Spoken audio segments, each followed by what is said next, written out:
जय श्री कृष्ण भक्तों में कैलाश पंडित सुपुत्र परम आदरणीय गुरुवर ज्योतिषाचार्य भागवत कथा वाचक पंडित सोहनलाल शर्मा जी, मैं गुरु जी के आदेश से तथा भगवान परशुराम जी के आशीर्वाद से आज भगवान विष्णु के छठे अवतार भगवान श्री कृष्ण के द्वारा अपने सखा पार्थ को अर्जुन को दिए गए श्रीमद् भगवत गीता के ज्ञान के सार को आप सभी को सुनाने के लिए यहाँ उपस्थित हुआ हूँ। भक्तों, श्रीमद् भगवत गीता के 18 अध्याय हैं। मैं कैलाश पंडित एक एक करके सभी अध्यायों का सार आपके समक्ष भावपूर्ण स्वर के साथ प्रस्तुत करूंगा। मैं गीता सार को आरंभ करूं उससे पूर्व कृपया आप सभी हमारे इस चैनल को अधिक से अधिक संख्या में शेयर करके सब्सक्राइब कराएं, जिससे सभी सनातन धर्म प्रेमियों के पास ये गीता सार पहुंच जाए और उन्हें धर्म लाभ प्राप्त हो, उनका कल्याण हो। तो बोलिए भगवान श्री कृष्ण की जय। भगवते वासुदेवाय नमः। बोलिए श्री कृष्ण महाराज की जय। प्रिय भक्तों, श्रीमद् भगवत गीता सार का द्वितीय अध्याय आरंभ करते हैं। कृपया ध्यान से सुनिए। संजय ने कहा, हे धृतराष्ट्र। तब श्री कृष्ण व्याकुल चित्त अर्जुन से बोले, हे पार्थ, अनर्थ के सेवन करने योग्य अपयश कारक मोह इस समय तुम्हारे मन में कहां से आया? तुम कायर मत बनो, यह शोभा नहीं देता। तुम हृदय की दुर्बलता को त्याग कर युद्ध के निमित्त खड़े हो जाओ। अर्जुन ने कहा, हे मधुसूदन, मैं रण में पूज्य भीष्म और द्रोणाचार्य के ऊपर बाण प्रहार कर कैसे युद्ध करूं? गुरुजनों को मारकर उनके रक्त से सने भोगों को कैसे भोगूंगा? हम नहीं जानते कि संग्राम में हम दोनों में से कौन जीतेगा। यदि हम जान भी लें तो भी जिनको मार करके हम जीवित रहना चाहते हैं, वही धृतराष्ट्र के पुत्र हमारे सामने प्रस्तुत हैं। मैं आपसे पूछता हूं, जिससे निश्चय करके मेरा भला हो, वह मुझे समझा कर कहिए, क्योंकि मैं आपका शिष्य हूं।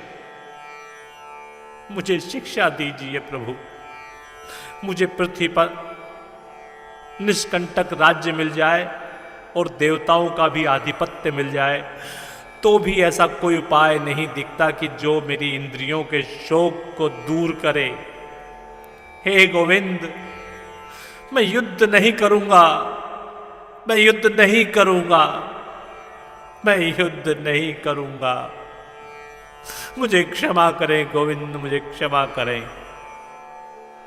यह कहकर अर्जुन चुप हो गया।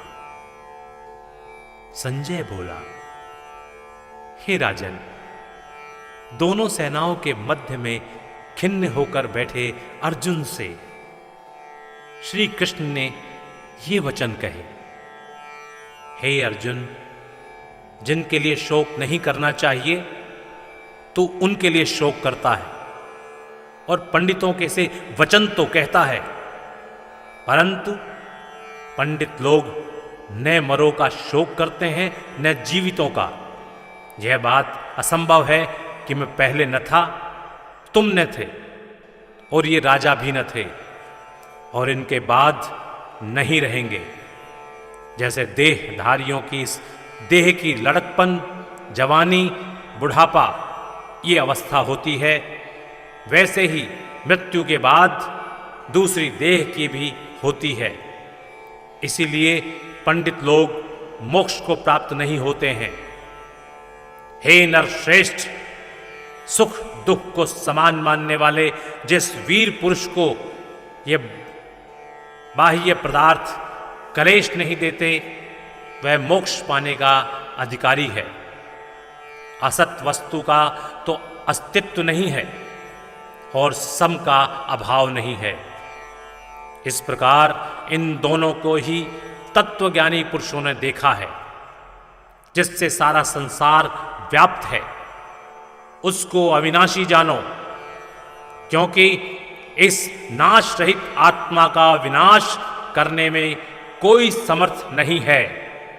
अतएव हे भारत, तुम युद्ध करो। जो पुरुष इस आत्मा को मारने वाला तथा जो मरने वाले मानते हैं, वे दोनों ही ज्ञानी नहीं हैं, क्योंकि ये आत्मा न मरती है न मारती है। आत्मा न कभी जन्मती है और न कभी मृत्यु को प्राप्त होती है। नष्ट होने पर भी वह नाश को प्राप्त नहीं होती। जो पुरुष इस आत्मा को नित्य अविनाशी, निर्विकार और अजन्मा जानता है, वह किसको घात कराएगा और किसको मारेगा। जिस प्रकार मनुष्य पुराने वस्त्र को फेंककर नए वस्त्र ग्रहण करता है, उसी प्रकार आत्मा पुरानी देह छोड़कर नई देह धारण करती है। नैनम छिन्दन्ति शस्त्राणि नैनम दहति पावक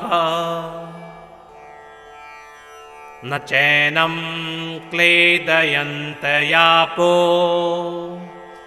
न शोषयति मारुतः। आत्मा को शस्त्र नहीं काट सकते हैं। आत्मा को अग्नि नहीं जला सकती है। आत्मा को जल भिगो नहीं सकता है। यह अविनाशी, सर्वव्यापी, स्थिर, अचल और सनातन है। यह इंद्रियों से जानी नहीं जा सकती। यह कल्पना से भी परे है। इसलिए ऐसा जानते हुए तुम्हें शोक करना उचित नहीं है। हे महाभाव, यदि तुम इस आत्मा को नित्य जन्म लेने और नित्य मरने वाली मानते हो, तो भी तुमको शोक नहीं करना चाहिए, क्योंकि जो जन्मा है उसकी मृत्यु और जिसकी मृत्यु हुई है उसका जन्म निश्चित है। अतएव जो बात अनिवार्य है उसके लिए सोच करना व्यर्थ है। जन्म लेने से पहले क्या था किसी को मालूम नहीं। फिर मरने के बाद क्या होगा कोई नहीं जानता। ऐसी दशा में किस बात का सोच करना तुमको उचित है। इस कारण सब प्राणियों के विषय में तुमको सोच करना उचित नहीं है। अपने धर्म को भी सोचकर तुमको घबराना उचित नहीं है, क्योंकि क्षत्रिय को धर्म पूर्वक युद्ध से और कुछ भला करने वाला नहीं है। हे पार्थ, बिना इच्छा किए स्वर्ग का द्वार रूप यह युद्ध तुमको स्वतः प्राप्त हुआ है। यदि तुम अपने धर्म के अनुसार इस संग्राम को न करोगे तो अपना धर्म और बड़ाई खो बैठोगे। सब लोग सदा तुम्हारी अपकीर्ति करेंगे और प्रतिष्ठा वाले पुरुषों के लिए अपयश का होना मृत्यु से भी बढ़कर है। ये महारथी समझेंगे कि अर्जुन डरकर संग्राम से हट गया, और अब तक जो लोग तुम्हारा मान सम्मान करते थे वे अपयश करने लगेंगे। शत्रु लोग तुम्हारे पराक्रम की निंदा करते हुए अनेक प्रकार के दुर्वचन कहेंगे। इससे बढ़कर दुख तुमको और क्या होगा। यदि तुम युद्ध में नष्ट हो गए तो स्वर्ग का सुख भोगोगे और जीतने पर पृथ्वी तल पर राज्य करोगे। इसलिए युद्ध के निमित्त दृढ़ प्रतिज्ञ होकर खड़े हो जाओ। सुख दुख, लाभ हानि, जय पराजय, इनको समान समझकर लड़ने के लिए तैयार हो। ऐसा करने से तुम पाप को प्राप्त नहीं करोगे। हे पार्थ, यह ज्ञानोपदेश ज्ञान योग के विषय में तुमसे कहा है। अब निष्काम कर्मयोग के विषय में सुन। जिस ज्ञान को पाकर कर्म बंधन से तेरी मुक्ति होगी। कर्मयोग मार्ग एक बार प्रारंभ किए बिना कर्म का नाश नहीं होता और विघ्न पड़ने पर भी शुभ फल होता है। और इस कर्म का केवल प्रारंभ ही संसार के भय से छुड़ाकर पूर्ण ब्रह्म प्राप्त कराता है। निश्चय करने वाली बुद्धि इस निष्काम कर्म में एक ही है और कामना वाले पुरुषों की बुद्धि एकाग्र नहीं रहती। उनकी शाखा प्रशाखाएं होती हैं। ऐसी दशा में मनुष्य संदेह में रह जाता है। हे अर्जुन, अज्ञानी उस पुष्पिता वाणी को ही स्वर्ग सुख से बढ़कर कुछ नहीं समझते। स्वर्ग सुख को ही तो उत्तम पुरुषार्थ समझते हैं। उनका कामनाओं से चित्त व्याकुल होने के कारण निश्चयात्मक बुद्धि से मोक्ष साधन को नहीं उत्पन्न होती। कारण कि उनका चित्त भोगादि में सदैव निमग्न रहता है। जिन मनुष्यों का चित्त इस प्रकार मोहलिप्त है और जिनकी आसक्ति भोग विलास और ऐश्वर्य में है, ऐसे पुरुषों के अंतःकरण में निश्चयात्मक बुद्धि नहीं होती है। हे अर्जुन, वेद त्रिगुणात्मक सकाम हैं। तुम निष्काम हो जाओ।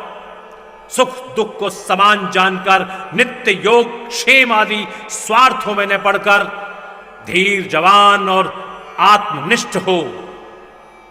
जैसे छोटे छोटे अनेक जलाशयों में मनुष्य का कार्य सिद्ध नहीं होता है, बड़े जलाशयों से वे सब प्रयोजन अनायास ही सिद्ध हो जाते हैं। उसी तरह संपूर्ण वेदों में कहा हुआ काम कर्मों का फल है। ब्रह्म में भक्ति रखने वाले मनुष्य को सहज ही ये प्राप्त होता है। तुमको केवल कर्म करना चाहिए। फल तुम्हारे अधिकार में नहीं है। तुमने तो फल की अभिलाषा से काम करो, न निकम्मे ही रहो। कर्म किए जाओ फल की इच्छा, मत कर रे इंसान।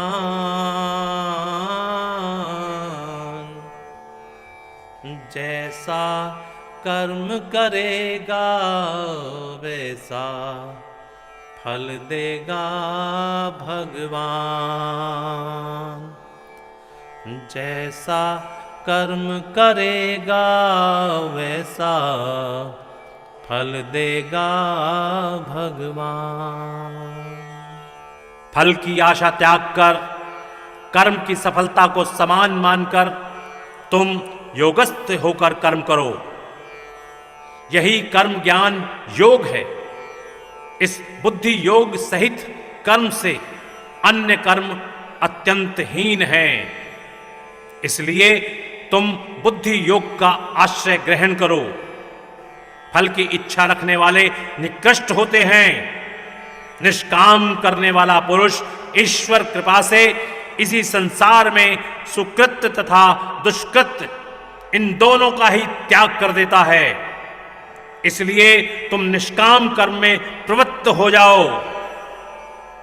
कर्म फल को त्याग कर ही बुद्धि युक्त ज्ञानी पुरुष जन्म बंधन से हटकर मोक्ष को प्राप्त होते हैं। जब तुम्हारी बुद्धि मोहवन के बाहर निकल जाएगी, तब तुम्हारा मन आगे सुनने वाली तथा उन बातों से विरक्त हो जाएगा। अनेक श्रुति स्मृतियों के वचनों को सुनने से तुम्हारी बुद्धि भ्रमित हो गई है। जिस समय वह निश्चल होकर आत्मा में स्थित होगी, तभी तुमको तत्व ज्ञान प्राप्त होगा। अर्जुन ने पूछा, हे केशव, आत्म स्वरूप में निश्चल बुद्धि वाला किसको कहा है? उसके लक्षण क्या हैं? श्री कृष्ण जी बोले, हे अर्जुन, जो महापुरुष मन की सब कामनाओं को त्याग देता है, अपने आप में ही प्रसन्न रहता है, उसको निश्चल बुद्धि कहते हैं। दुख में किसके मन को खेद नहीं होता और सुख में किसको आसक्ति नहीं होती, और प्रीति भय क्रोध जिसके जाते रहते हैं, वह महात्मा स्थिर बुद्धि वाला मुनि कहलाता है। जो शुभ पदार्थ प्राप्त होने से हर्ष नहीं करता, अशुभ से अप्रसन्न नहीं होता, उसी की स्थिर बुद्धि जानना चाहिए। और कछुआ जैसे अपने अंगों को सिकोड़ लेता है, उसी तरह जो पुरुष अपनी इंद्रियों को विषयों से हटाता है, उसी की बुद्धि स्थिर जाननी चाहिए। निराहारी पुरुष के विषय घट जाते हैं, परंतु विषयों में उसकी चाह बनी रहती है। पर ब्रह्म का अनुभव होने पर चाह भी घट जाती है। हे अर्जुन, मोक्ष में प्रत्यक्ष करने वाले विद्वान व्यक्ति को भी प्रबल इंद्रिय बलात्कार से उसके मन को जीत लेती है। इसलिए सब इंद्रियों को विषयों से रोक मेरे विषय में तत्पर हो जावे। जिसने इंद्रियों को वश में कर लिया है, उसी की बुद्धि निश्चल है। जो पुरुष विषयों के ध्यान में रहता है, उसकी प्राप्ति हो जाती है। प्राप्ति होने से कामना होती है, इच्छा के पूर्ण न होने से क्रोध की उत्पत्ति होती है, क्रोध से अविवेक होता है और अविवेक से स्मरण शक्ति नष्ट हो जाती है। स्मरण शक्ति के नाश होने से बुद्धि क्षय हो जाती है।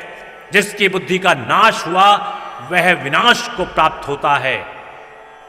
जो पुरुष राग द्वेष से रहित हो, अपने मन को वश में रखता है, वह शांति को प्राप्त होता है। शांति मिलने पर सब दुखों का नाश हो जाता है। प्रसन्न चित्त रहने वाले की बुद्धि निश्चल होती है। जो पुरुष योग युक्त नहीं है, उसकी निश्चल बुद्धि उत्पन्न नहीं होती। ईश्वर में भावना नहीं होती। भावना के न होने से शांति प्राप्त नहीं होती।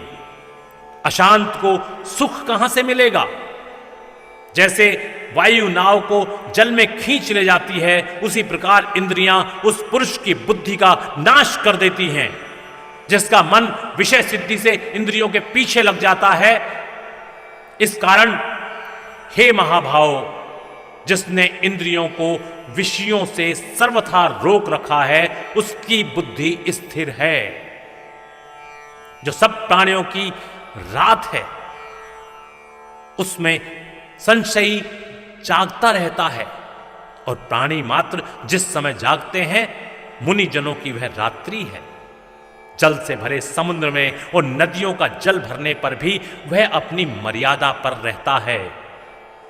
उसी प्रकार जिस पुरुष में इच्छा के और ममता अहंकार जिसमें नहीं है, वह शांति को प्राप्त होता है। हे पार्थ, ब्रह्म स्थिति यही है। ऐसी स्थिति मिल जाने पर प्राणी फिर मोह में नहीं फंसता और अंत समय में निर्वाण ब्रह्म को प्राप्त होता है। बोले श्री कृष्ण महाराज की जय। तो भक्तों, इति श्री श्रीमद् भगवद गीता सार द्वितीय अध्याय। हरे नमः। भक्तों, यहाँ पर श्रीमद् भगवत गीता सार का ये द्वितीय अध्याय समाप्त होता है। बोलिए श्री कृष्ण महाराज की जय। ओम नमो भगवते वासुदेवाय।